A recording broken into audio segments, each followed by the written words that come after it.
Sejanus Plinth from the Ballad of Songbirds and Snakes is self-righteous and privileged, but with a heart of gold, and he's just one of the most fascinating characters from the film.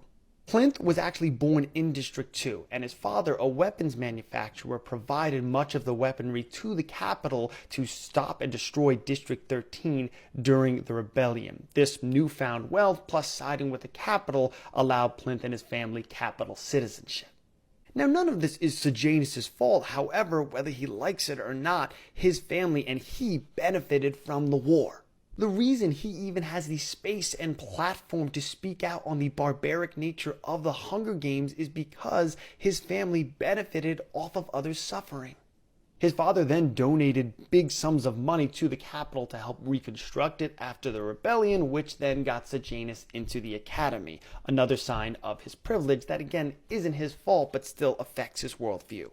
Even as an outsider, by the time we meet Sejanus in the film, he spent more time being capital than district, and so even though he doesn't agree with much of that, what goes on in the capital, he's still upper class, and he's still, frankly, quite out of touch at this point.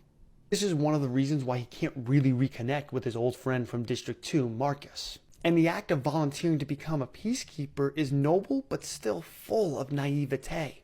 He quickly realizes the cruelty of the real world outside of the capital and how hard it is to enact real change with the systems currently in place. In my opinion, Sejanus represents people who maybe try to become police officers or get into politics with the right intentions and the right things in their heart, but without realizing the systems at play and the challenges they're going up against to make real change.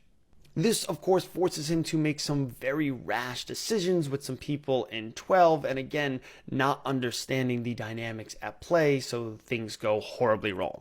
Overall, Plinth just made me think critically about my own privilege, my own blind spots, and to the extent I think certain things about the world, why I might think that, and why my privilege might inform that in many ways. And honestly, I just haven't stopped thinking about it. I think Josh Andrés Rivera, who played Sejanus, did a wonderful job, and he was one of the best supporting characters in the Ballad of Songbirds and Snakes.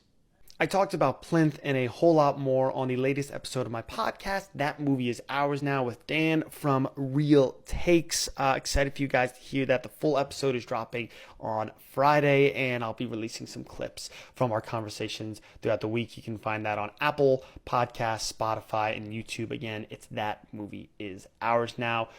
Leave some comments. What did you think of Sejanus Plinth?